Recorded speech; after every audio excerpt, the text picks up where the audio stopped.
చెప్పిన ముచ్చటకు చూపిచ్చేటి ఈడియోకు అస్సలు సంబంధమే లేదు అనుకునేరోళ్ళు కల్తీ మందు తయారు చేసి భూమిలో దాచిపెట్టిండ్రట ఈ గ్రంగాల్లోలు.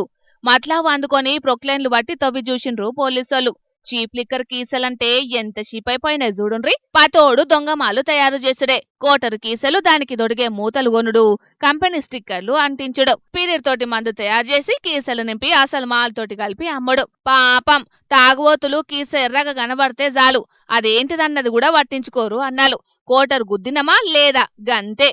గంతగానంగా దాగి తలకు పోసుకునే మందుబాబులు ఉండవట్టే ఇగో గీ తీరంగా నకిలీ మందు తయారు చేస్తున్నారు దునియా మీద. సూర్యాపేట జిల్లా మేల చెరువు మండలం రామపురంలో జరిగిన ముచ్చటగిరి. 2 రోజుల కిందట స్పిరిట్ తోటి నకిలీ మందు తయారు చేస్తున్నారని మతలబు అందిందట పోలీసులకు.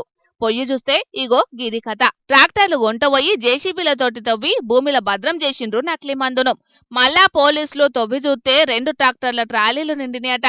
ఇంకా ఎక్కువనే అవ్వచ్చు గాని సగం సీసాలు భూమిల్నే వలుగుట్లా అన్ని అట్లనే బొందబెట్టిండ్రు. గివే కాదు ఇంకొకరింట్లా 6 కాటన్ల మందు దొరికిందట. ఆంధ్రాకు కొంటపోయేటందుకు గీ దొంగ మాల్లు తయారు చేసిందని అనుకుంటాండ్రు గాని ఏమో ఎవరికి తెలుసు. ముంగట స్థానిక సంస్థల ఎన్నికలున్నాయని తయారు చేసి పాడుపడ్డారు కావచ్చు.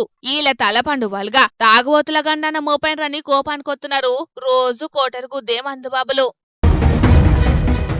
అయినా వాళ్ళ కార్యాలు ఖరాబైనా కిడ్నీలు కిందికి మీదికైనా సర్కారు ఆమ్దాన్ని దగ్గొద్దని దినామ మందుతోని పోరాటం చేసే మందన్నలు ఆఖరికి స్వచ్ఛమైన కల్తీ లేని మందు కూడా దాగలేని పరిస్థితి మోపైతున్నది కాబట్టి పోలీసులు ఎక్సైజ్ అధికారులు కలిసి ఇసొంటి కల్తీ మందు తయారు చేయకుండా కట్టడి చేయాలని అంటున్నారు ఈ కల్తీ మందు వార్తల గురించి చూస్తున్నోళ్ళు.